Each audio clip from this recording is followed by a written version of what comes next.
Good morning everybody, and welcome back to another weekly recap. In the weekly recap, I'd like to go over any news related to the Oldschool Runescape community this week. Now today we have received a brand new quest, Land of the Goblins, with a smaller mini quest attached to it. On top of that, there was also a variety of different changes, including wilderness changes, new information about leagues, and a bunch more. As always, we're also going to be covering any other news related to the Oldschool Runescape community this week. I hope you guys enjoy. As always, thanks for watching. If you enjoy, like the video, always appreciate it.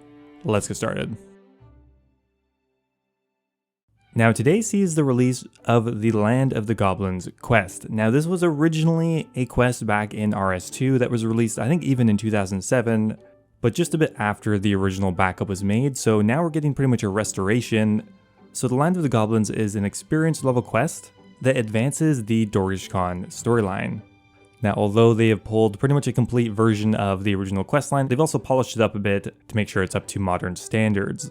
Now, the requirements to start the quest are another slice of ham, fishing contest, 38 agility, 40 fishing, 45 thieving, and 48 herblore. So mid-level requirements, and for completing it, you're going to get 8,000 agility, fishing, thieving, and herblore experience. So actually a very useful quest experience reward. Now once you have all the requirements, you can talk to Grubfoot in the Dorgesh-Kaan mines to start the quest. Now alongside the main quest line, there is something called Hopespear's Will. Now this is a mini quest that actually rewards a significant amount of prayer experience. Now to be able to do Hopespear's Will, you need to do Land of the Goblin, Desert Treasure, and Fairy Tale 2, and you need to have 50 prayer. But for completing it, you're going to get a whopping 38,000 prayer experience, which is a huge amount, especially for Ironman accounts, or that will get you from level 50 to 53. Well, sounds less impressive now. And finally, the most important reward of all is you are able to wear Goblin Mail, which is by far the best reward of all. Now beyond the new quests, there's actually a few other content changes today. Now, one of the higher end ones is the Tazar Ket Rack's final challenge, or the 6 Jad challenge, has been made infinite, or you have the option of taking on an infinite 6 Jad challenge. Each time one of them dies, another one will take its place. There's no downtime. Now you're not able to attempt this until you've successfully done the original 6 Jad challenge, and you'll also need a fire cape to access the inner city, but I mean, if you don't have a fire cape, you're probably not doing this challenge. So what's the point of doing this? Well, I guess for high scores, because there's going to be a scoreboard next to it that will track who has killed the most Jads in the Infinite Challenge. You're also going to be awarded Tokul based on how many Jads you've defeated. So just kind of a fun little optional update. No significant rewards from it, but I'm actually kind of curious to see how much Tokul you end up getting. Now as for other main game changes, they made a few minor changes to the wilderness, or to last week's update essentially. Now as they've added in quite a few higher level Slayer creatures to the wilderness Slayer cave, in the wilderness in general, they're actually going to allow you now to opt out of the new wilderness task for free in the Slayer reward shop. So if you don't want Dust Devils, Necreals, or Jellies, etc., you can opt out of getting those assigned at all and for free.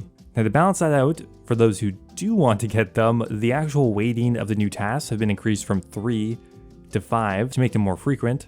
That will put them kind of middle of the pack, not the most common, but not the rarest either. And they've also made a change to the new monsters themselves. So Abyssal Demons, Dust Devils, Necros, and Jellies, now they're going to have a longer max range while retaining the same wander range, which means you're able to barrage them and not have them run away. So they're trying to make barraging in the wilderness a viable strategy. And finally, whenever a superior creature spawns in the wilderness Slayer cave, it will 100% of the time now drop a Laronski, an Ensouled Head, and wilderness supplies alongside its standard loot, which means every superior monster will be worth like 150k to 200k, which is quite good.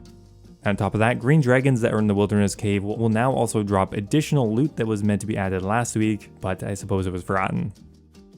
Now there are a few other small quality of life changes to the main game. For example, when you're in the quest journal, you can now see the recommended combat level for each quest, and if your combat level is too low when you start the quest, it'll actually give you a warning to let new players know.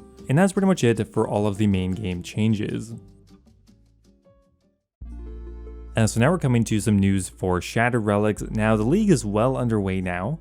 As of February 9th, the point distribution is getting pretty significant. So to be in Dragon rank, you need roughly 30,000 league points, which is huge. Rune rank is 20,000, adamant rank around 10,000, mithril around 4,000, and way at the bottom, iron rank 480 points. So it seems like the league points are accelerating pretty quickly, but we'll probably have to plateau soon. Now they finally shared the cost of the new league rewards. The actual items are also visible now in the Grand Exchange interface, although there's no way to get them yet until they're released, but they are there. So it looks like the Shattered League rewards are roughly similar to Trailblazer, with the Shattered banner being 500, that's the same as the Trailblazer banner. The Relic Hunter outfit is the exact same cost. Now it differs a little bit in the mid-range things. For example, the Cannon Ornament Kit is 4,500, the Mystic Ornament Kit is 1,000, the Void Ornament Kit is 6,500, the Teleportation Scroll is 1,000, I'm definitely going to buy that. And then there's a Variety Ornament Kit for 1,500. Now this will actually work on, well, a variety of different items, including the Rune Crossbow, the Abyssal Whip, and all of the different God books.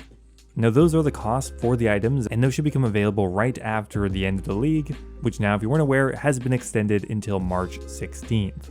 So they are continuing to add in small fixes to the league, but nothing too major, mostly just quality of life changes, such as adding an unequip all button for fragments, which makes it a lot easier to change fragments, but yeah, mostly just small fixes.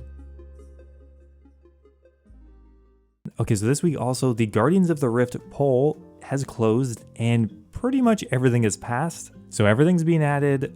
The minigame passed with 92%. All the items, the new altar, the new talisman, the new tiaras, all of the different rewards passed the poll by a significant amount, except for one, which was, should the Ring of Elements be made available in free-to-play? It failed by 0.2%. Now, a few other things that happened this week. If you haven't noticed, the front page for high scores has now been completely filled up with people who have reached 4.6 billion experience, which is the maximum that you can get. That is 200 mil in every single skill. 25 people have done it now. I don't really know what to think about that. Also, it looks like this week we have lost another moderator. Mod Zuko has quit to pursue their professional future, so good luck to her. So anyway, that is going to be it for the weekly recap. I hope you guys enjoyed it. Thanks for watching, and I will see you next time.